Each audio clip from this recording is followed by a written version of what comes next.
আজকে তোমাদের সাথে একদম অথেন্টিক আমার ডে ইন মাই লাইফ দেখাবো। একদমই বিরক্ত থাকে আমি সারাদিন। ঘুম থেকে তো উঠে গেছি, but I was not ready for the day. কিচ্ছু করার ছিল না, প্রথম ক্লাস আজকে আমার ইউনিভার্সিটি খোলার পর। অ্যান্ড দেখো ঘুম থেকে ওঠার পর কতটা বিরক্ত আমি, মানে প্রচুর বিরক্ত থাকি সারাদিন আমি। তো তারপরে তোমাদের জন্য একটা ভিডিও শুট করলাম। ভিডিওটা কি দেখতে হলে পুরো পেজে চোখ রাখতে হবে। তারপরে দেখো রেডি হয়ে গেছি। রেডি হয়েও আমি প্রচুর বিরক্ত, মানে অনেক কষ্ট করে চেঞ্জ করে রেডি হয়েছি। এত গরম আর রোদ দেখে মনে হয়েছে বাইরে গেলে আমি বারবিকিউ হয়ে যাব। তাই আমি খুবই কমফোর্টেবল ড্রেস পরেছি, বাট তাও আমি অনেক বিরক্ত।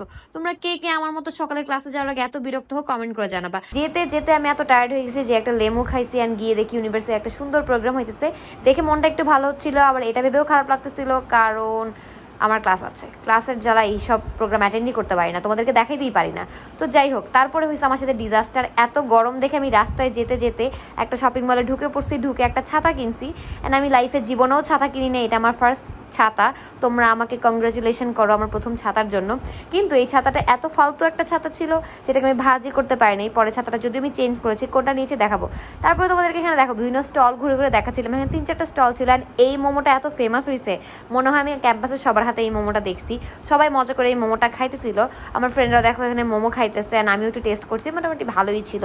অ্যান্ড এই যে দেখো আমার সুন্দর ফ্রেন্ড সুন্দর করে মোমো ধরে বসে আছে। অ্যান্ড তারপর দেখো বাসায় চলে আসছি। বাসায় চলে এসেও কি শান্তি আছে, মানে বাসায় এসে টায়ার্ডে আমি আর নড়তে পারতেছি না। বাট এখন আমাকে ফ্রেশ হইতে হবে, ফ্রেশ হয়ে তারপরে পড়তে বসতে হবে। কারণ এই উইকে আমার 7 দিনে, একটা উইকে 7 দিন, বাট আমার অ্যাটলিস্ট প্রেজেন্টেশন ভাইবা সব কিছু মিলায় 10 থেকে 15টা হবে। এত বিরক্ত লাগতেছে, দূর ভালো লাগে না। আল্লাহ হাফেজ।